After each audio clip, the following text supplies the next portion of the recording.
दो चरों वाले रैखिक समीकरण यानी कि लीनियर इक्वेशंस इन टू वेरिएबल। हम लोगों ने पहले पढ़े हैं एक चर वाले रैखिक समीकरण जिसमें केवल एक ही चर संख्या होती थी, जैसे कि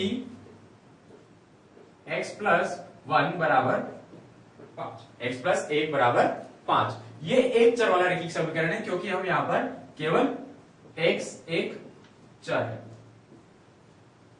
लेकिन अगर हमें दो या तीन चरों के वाले रैखिक समीकरण के बारे में बात करनी है, इस बार तीन चरों को हम छोड़ते हैं, सबसे पहले लेते हैं दो चरों वाले रैखिक समीकरण।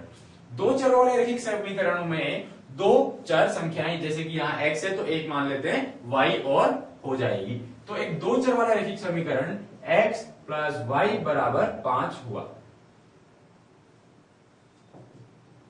दो चर x और y।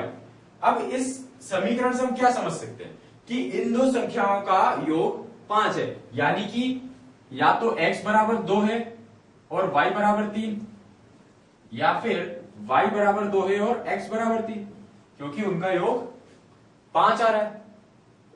इस तरह से दो चरों वाले रैखिक समीकरणों में हम चरों की वैल्यू या चरों का मान निकाल कर देख सकते हैं। कैसे हम इन रैखिक समीकरणों को इस्तेमाल करते हैं, मान लेते हैं कि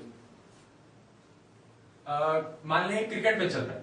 इस क्रिकेट मैच में पांच खिलाड़ी, लेकिन अभी हमें केवल दो चरों पे बात करनी है तो केवल दो खिलाड़ियों को लेते हैं। इसमें दो खिलाड़ियों में से किसी एक ने 20 रन बनाए और दूसरे ने 50 रन बनाए, तो कुल मिलाकर 70 रन बने।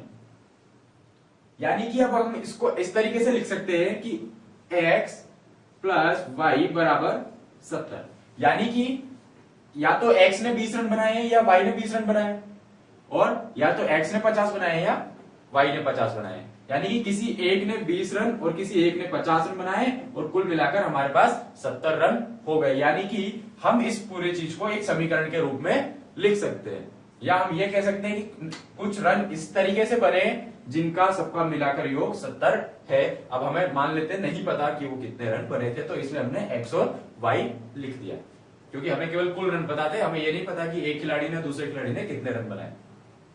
तो इस तरह से हम दो चरों वाले रैखिक समीकरणों को इस्तेमाल करते हैं। अब दो चरों वाले रैखिक समीकरण की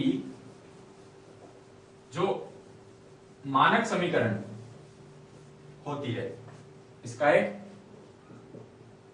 मानक समीकरण या हम कहेंगे स्टैंडर्ड इक्वेशन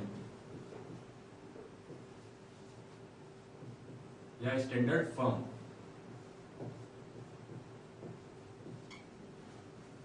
वो होती है ax plus by plus c बराबर